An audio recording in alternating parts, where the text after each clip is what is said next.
ওই যে বড় টাকলা এসে বলতেছে আমরা এই করব ওই করব, যত সব ভাওতা প্রতিশ্রুতি দিচ্ছে।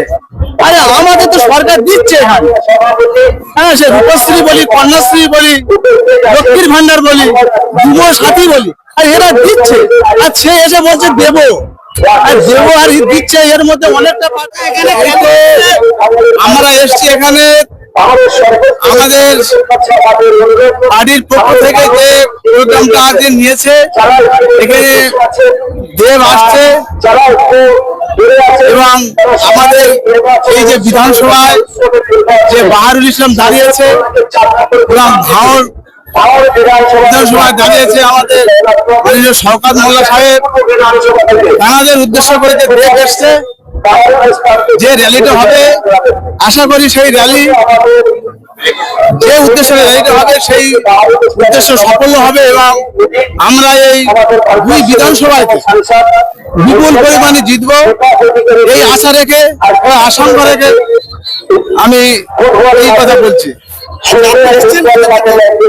আমরা এসছি ক্যানিং 2 থেকে। তৃণমূল কংগ্রেসকে ভোট দেবে এই জন্য যে একটা সরকার, যে অপদার্থ সরকার যে কেন্দ্রে বসে আছে, যে স্বরাষ্ট্রমন্ত্রী তাদের একটা কত বড় পাওয়ার এবং যে প্রধানমন্ত্রী তার একটা কত বড় যে পাওয়ার, একটা সামান্য রাজ্য দখল করার জন্য ভারতবর্ষের যে বড় বড় ক্যাবিনেট মন্ত্রী, স্বরাষ্ট্রমন্ত্রী সব এই পশ্চিমবাংলার উপরে ঝাঁপিয়ে পড়ছে। একটা মহিলা পশ্চিমবাংলার মুখ্যমন্ত্রী, তাকে হারাবার জন্য অমিত শাহ এবং প্রধানমন্ত্রী তারা আমাদের পশ্চিমবাংলায় এসে কলকাতার বুকে যত বড় বড় হোটেল আছে তারা হোটেলগুলো সব বুক করে দিয়েছে।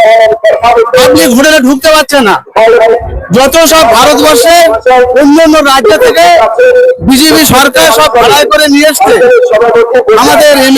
আমাদের যে পশ্চিমবঙ্গ দখল করার জন্য।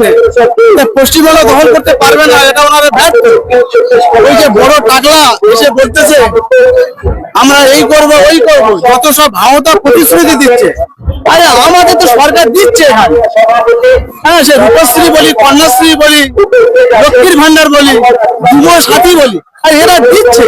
আর সে এসে বলছে দেবো, আর দেবো আর দিচ্ছে, এর মধ্যে অনেকটা পার্থক্য। তা ওইভাবে হুঙ্কার দিলে হবে না। এবারে যে বিধানসভা ভোটে এমন ভাবে শিক্ষা দেবে, বিজেপি দ্বিতীয়বার আর পশ্চিমবাংলায় আসবে না। বিশেষ করে অমিত শাহ আর নরেন্দ্র মোদী, ওরা পশ্চিমবাংলার দিকে মুখ তুলা চাইবে না। আরে অন্নপূর্ণা ভাঙা 3,000, ও তো ভাওতা পায়। এই কদিন আগে বিহারে তো ভোট হলো, মহিলাদের 10,000 টাকা করে অ্যাকাউন্টে মেরে দিয়েছিল। ভোটের পরে বাড়িতে নোটিশ আসছে ব্যাংক থেকে, টাকা রিটার্ন দিতে হবে। এটাই তো ওদের ভাওতা পায়। কদিন আগে দিল্লিতে, এই 16 মাস হতে দিল্লিতে ভোট হলো, সেখানেও অন্নপূর্ণা মেরেছিল 2,500 টাকা করে প্রতিশ্রুতি দিয়েছিল। সে টাকা এখনো একবারও মারেনি মহিলাদের। এই তো এদের ভাওতাবাজি, এদের সরকার। এ সরকার থাকবে না আশা করি। যে 29-এ লোকসভা আসছে, এদের টেনে হিজড়ে একদম উপড়ে ফেলে দেবে ভারতবর্ষ থেকে।